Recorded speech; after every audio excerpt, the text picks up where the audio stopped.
HSC পরীক্ষার্থীদের অবশ্যই প্রয়োজনীয় কাগজপত্র নিয়ে পরীক্ষার শুরুর ৩০ মিনিট আগেই কেন্দ্রে পৌঁছাতে হবে।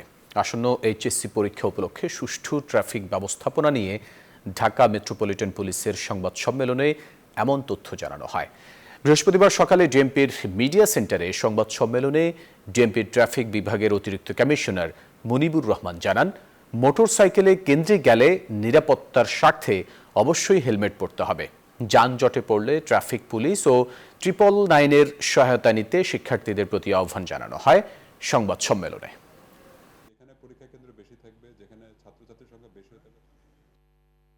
ঢাকা মেট্রোপলিটন পুলিশের ট্রাফিক বিভাগের প্রতিটি জোন কর্তৃক আলাদা আলাদা কুইক রেসপন্স টিম গঠন করার জন্য বিশেষভাবে আদেশ দেওয়া হয়েছে এবং আলাদা ট্রাফিক পরিকল্পনা গ্রহণ করা হয়েছে। আপনারা জানেন, অনেক সময় অনেক পরীক্ষার্থীর পরীক্ষা কেন্দ্রে যেতে দেরি হতে পারে, পরীক্ষার অনেক সময় পথ ভুল করতে পারে, অনেক সময় যাওয়ার পথে কোনো বাধা আসতে পারে। সেই ক্ষেত্রে আমাদের বিভিন্ন জায়গায় কুইক রেসপন্স টিম থাকবে।